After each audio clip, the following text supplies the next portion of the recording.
கர்நாடகா கலபுரகி மாவட்டத்துல காதலியோட குடும்பத்தாரே காதலனை அடிச்சு கொலை செஞ்சது அந்த ஊர்லயே பெரும் பரபரப்பை ஏற்படுத்தியிருக்கு. அவருக்கு என்ன நடந்ததுன்றத பத்தி இன்னைக்கு கொஞ்சம் டீடைலா பாத்துடலாம். Welcome to DFT crime. நான் உங்கள் பிரியா. கர்நாடகா கலபுரகி மாவட்டத்துல வாழ்ந்துட்டு வர குடும்பம் தான் அசோக் ஜாதவ் குடும்பம். இவருக்கு கடந்த திங்கட்கிழமை 4ஆம் தேதி போலீஸ் ஸ்டேஷன்ல இருந்து ஒரு கால் ஒண்ணு வருது. அந்த காலை அட்டென்ட் பண்ணதுமே போலீஸ் அசோக் ஜாதவோடைய மகனை பத்தி விசாரிக்கிறாங்க. போலீஸ் அப்படி அவர்கிட்ட விசாரிக்க ஆரம்பிச்சதும் தன்னோட பையனை பத்தின விசாரணை எதுக்குன்னு கேட்டிருக்காரு. அப்படி கேட்டதுமே போலீஸ் தொலைதூர ஒரு காட்டு பகுதியில இருந்து அபிஷேக்னு சொல்லப்படுற நபர் உடல் முழுதும் தாக்கப்பட்டு விழுந்து கிடந்ததா, அவரை மீட்டு மருத்துவமனையில சேர்த்திருக்கிறதாவும் சொல்லியிருந்தாரு. இத கேட்ட உடனே அபிஷேக்கோட அப்பாவான அசோக் ஜாதவ் தன்னோட பையன் தான் கிட்ட தான் கூட படிக்கிற சக மாணவியோட பிறந்த நாள் கொண்டாட்டத்துக்காக அவங்க வீட்டுக்கு போறதா தான் கிட்ட சொல்லிட்டு போனதா சொல்றாரு. போலீஸ் சொன்ன விஷயத்தை கேட்டு அதிர்ச்சி அடைந்த அசோக் போனை கட் பண்ணிட்டு உடனடியா தன்னோட மகனை பாக்கிறதுக்காக மருத்துவமனைக்கு அவசர அவசரமா கிளம்புறாரு. போலீஸ் அபிஷேக்க கர்நாடகால இருக்கிற குல்பர்க் சொல்லப்படுற ஹாஸ்பிட்டல்ல தான் அட்மிட் பண்ணிருந்தாங்க. அந்த ஹாஸ்பிட்டலுக்கே வந்த அபிஷேக்கோட அப்பா தன்னோட மகனோட நிலைமைய பார்த்து ரொம்பவே வருத்தப்பட்டதோட ஒரு மனக்குழப்பத்தோடயே இருந்து வந்தாரு. அபிஷேக்கு இப்படி ஆனதுக்கான காரணம் பத்தி கேட்கலான்னு நினைக்கும் போதுதான் அவரு பேசக்கூடிய நிலைமையில இல்லன்றது அபிஷேக்கோட அப்பாவுக்கு தெரிய வந்தது. எப்படியாவது தன்னோட மகனோட உடல்நல சரியாகி தான் வீட்டுக்கு வந்துருவாருன்னு நினைச்சிட்டு இருக்கும் போதுதான் மறுநாள் செவ்வாய்க்கிழமை விடியற் காலையில சிகிச்சை பலன் இல்லாம இறந்துடுறாரு. இதன் பிறகு போலீஸ் இந்த வழக்க சந்தேக மரணம் சொல்லி வழக்கு பதிவு செஞ்சு விசாரணைய தொடங்குறாங்க. கலபுர்கி மாவட்டத்தை சேர்ந்த 20 வயசான அபிஷேக் பாராமெடிக்கல்ல 2வது வருஷம் படிச்சுட்டு வந்தாரு. இவருக்கு அதே பகுதியில இருக்கிற ஒரு சிறுமி கூட நட்பு ரீதியா பழக்கம் ஏற்படுது. இவங்களுடைய நட்பு காலப்போக்குல கொஞ்சம் கொஞ்சமா காதலா மாறி இருக்கு. அபிஷேக்கும் 16 வயசு சிறுமியும் மன ஒத்து காதலிக்க ஆரம்பிச்சாங்க. மத்த காதலர்கள் போலவே இவங்களும் பார்க் பீச்சின் சந்தோஷமா தான் வீட்டுக்கு தெரியாம தான் காதல வளர்த்துட்டு வந்தாங்க.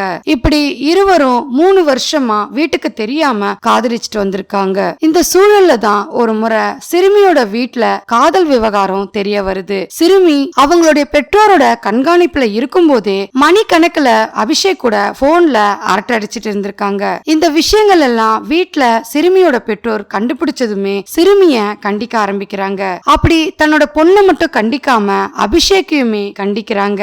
அபிஷேக் கிட்ட சிறுமியோட குடும்பத்துல இருக்கிறவங்க தன்னோட மகளை பார்க்கவோ பேசவோ கூடாது சொல்லி அபிஷேக்க மிரட்டி இருக்காங்க.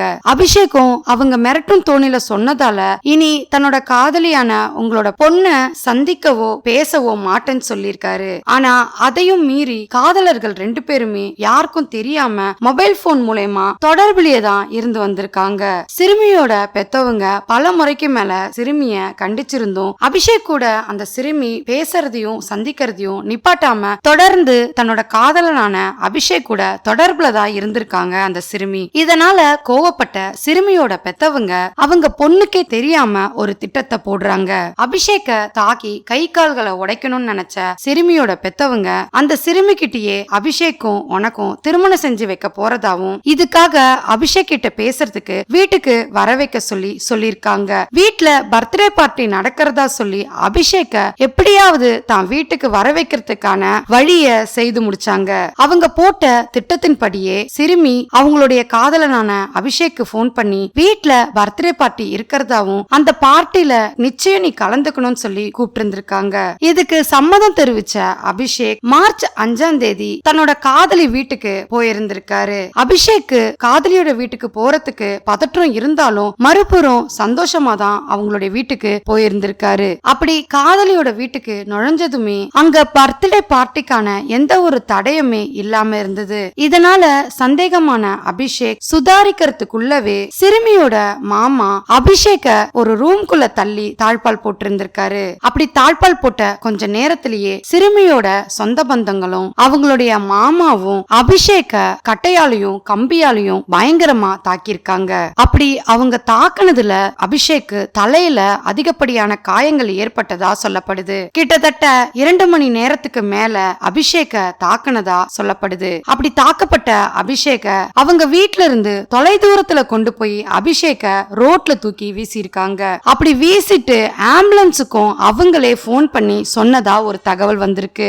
அதே நேரத்துல உள்ளூர்வாசிகளும் அபிஷேக்க பார்த்து அதிர்ச்சி அடைஞ்சு போலீஸ்க்கு தகவலை கொடுத்துட்டு மருத்துவமனைக்கு தூக்கிட்டு போனதா சொல்லப்படுது. அப்படி மருத்துவமனைக்கு தூக்கிட்டு போன அபிஷேக் சுயநினைவை இழக்கிறதுக்கு முன்னதாவே தன்னோட போன்ல இருந்து தன்னோட நண்பருக்கு கால் பண்ணிருக்காரு. அப்படி கால் பண்ணவரு நடந்த விஷயங்கள் எல்லாத்தையும் சொல்லிட்டு மயக்க நிலைக்கு போயிருந்திருக்காரு. அதன் பிறகுதான் மருத்துவமனையில கொண்டு வந்து அபிஷேக சேர்த்ததா சொல்லப்படுது. மருத்துவமனையில அபிஷேக் கொடுத்த சிகிச்சை பலனளிக்காம 24 மணி நேரத்துக்குள்ளேயே அவரு உயிரிழந்துட்டாரு. போலீஸ் இந்த வழக்க விசாரிக்கும் போதுதான் அபிஷேக் பட்டியலினத்து பெண்ணை 3 வருட காலமா காதலிச்சுட்டு வந்திருக்காருன்ற விஷயம் அபிஷேக்கோட பெற்றோர்களுக்கு தெரிய வந்திருக்கு. இத பத்தி போலீஸ் அதிகாரி சொன்னதாவது, அபிஷேக் மராட்டிய சத்திரிய சமூகத்தை சேர்ந்தவர்னும் அவர் காதலிச்சுட்டு வந்த சிறுமி லம்பானி சமூகத்தை சேர்ந்தவர்ன்றதும் குடும்பத்தோட எதிர்ப்பை மீறி 3 வருஷ காலமா இவங்க மொபைல் மூலமா தொடர்புல இருந்து வந்ததா அதிகாரி சொல்லியிருக்காரு. குடும்பத்தோட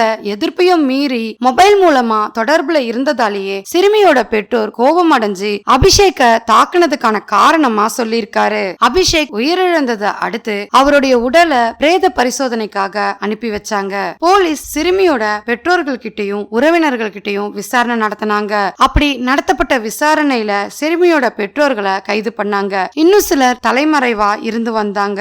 அதன் பிறகு தனிப்படைகளை அமைச்சு அவங்களையும் போலீஸ் அதிரடியா கைது பண்ணிருக்காங்க. கைது செய்த நபர்கள் கொடுத்த வாக்குமூலத்துல அபிஷேக் உயர் ஜாதியில பிறந்த பையனா இருந்தாலும் தங்களுக்கு பிடிக்காம எதிர்ப்பையும் மீறி காதலிச்சுட்டு வந்ததாலேயே அபிஷேக்க தான் தாக்குனதா சிறுமியோட பெற்றோர் வாக்குமூலமா கொடுத்திருக்காங்க. அபிஷேக்கோட அட்டாப்சி ரிப்போர்ட்ல அபிஷேக்கு பலத்த காயம் தலையில பட்டிருக்கிறதாவும் அதன் மூலம் ரத்தம் அதிகப்படியா வெளியாகி அபிஷேக் உயிரிழந்ததா தெரிவிச்சிருந்தாங்க. சிறுமியோட உறவினர்கள் கிட்ட பல பேர்கிட்ட நடத்தப்பட்ட விசாரணையில இறுதியா குற்றவாளின்னு 4 பேரை கைது பண்ணிருக்காங்க போலீஸ். போலீஸ் கைது செய்யப்பட்ட 4 பேரையுமே 14 நாள் காவல்ல எடுத்து விசாரணை நடத்தி வராங்க. கைது செய்யப்பட்ட குற்றவாளிகள் மேல இந்திய தண்டனை சட்டத்தின் கீழ் 302, 307, 143, 146 சட்டத்தின் கீழ் வழக்கு பதிவு செஞ்சதா தெரிவிச்சிருக்காங்க. போலீஸோட விசாரணையில அபிஷேக்கோட பெத்தவங்க அபிஷேக் சம்பவம் நடக்கிறதுக்கு முந்தின நாள் தன்னுடைய நண்பர்கள் வீட்டுல பர்த்டே பார்ட்டி இருக்கிறதா தான் தாங்கிட்ட சொல்லிட்டு கிளம்புனதா தான் சொல்லியிருக்காங்க. அபிஷேக் ஒரு பொண்ணை காதலிக்கிற விஷயமே போலீஸ் கொடுத்த தகவலின் பேர்ல தான் எங்களுக்கு தெரியும்ன்றதையும் தெரிவிச்சிருந்தாங்க. பிரேத பரிசோதனை முடிஞ்சு செவ்வாய்க்கிழமை அன்னைக்கு அபிஷேக்கோட உடலை அவங்களுடைய பெத்தவங்க கிட்ட போலீஸ் ஒப்படைச்சாங்க. அதன் பிறகு அவருடைய உடலை நல்லடக்கம் செஞ்சதா தெரிவிச்சிருந்தாங்க. போலீஸ் இந்த வழக்கு முழுமையான விசாரணைக்கு பிறகுதான் மற்ற ஏதாவது தகவல் வருமானது தெரியும் சொல்லியிருக்காங்க. அபிஷேக் தன்னோட காதலியை நம்பி வீட்டுக்கு போனதாலேயே அவருடைய உயிரே பறி போயிடுச்சு. இவருடைய மரணம் அந்த ஊர் மக்கள்ல பெரும் அதிருப்திய ஏற்படுத்தியிருக்கு. அதோட அபிஷேக்கோட பெற்றோரும் உறவினரும் அபிஷேக்கு ஜஸ்டிஸ் வேணும்னு சொல்லி கோரிக்கை எழுப்பியிருக்காங்க. அபிஷேக்கோட அப்பா ஒரு தனியார் தொலைக்காட்சி கொடுத்த பேட்டியில கூட தன்னோட பையன் பர்த்டே பார்ட்டிக்கு போயிட்டு வரதா தான் சொல்லிட்டு வீட்டை விட்டு வெளியேறினாருன்னு சொல்லியிருக்காங்க. ஆனா இந்த மாதிரியான விஷயங்கள் எங்களுக்கு தெரிஞ்சிருந்தா அவரை தனியா போகிறதுக்கு நாங்க அலோ பண்ணிருக்க மாட்டோம்னு சொல்லியிருக்காரு. எங்களுடைய பையனோட இறப்புக்கு நியாயம் வேணும் கேட்டு கோரிக்கை வச்சிருக்காங்க. குற்றவாளிக்கு அதிகப்படியான தண்டனை கிடைக்கணும் சொல்லி அவர் மட்டும் இல்லாம சமூக ஆர்வலர்களுமே குரல் கொடுத்துட்டு வராங்க. என்னதான் சமூக ஆர்வலர்கள் ஆவண கொலைக்கு எதிர்ப்புகளும் கண்டனங்களும் தெரிவிச்சுட்டு வந்தாலுமே இந்த கொலைகள் எல்லாம் தொடர்ந்து நடந்துகிட்டே தான் இருக்கு. இந்த ஆணவ கொலை 20 வயசு அபிஷேக்க கூட விட்டு வைக்காத ஒரு சூழல்ல தான் தள்ளப்பட்டு இருக்கும். இந்த வழக்க பத்தின உங்களுடைய கருத்தை மறக்காம கமெண்ட்ல சொல்லுங்க. லைக் பண்ணுங்க, ஷேர் பண்ணுங்க. மறுபடியும் வேற ஒரு கேஸோட உங்களை சந்திக்கிறேன். தேங்க்யூ.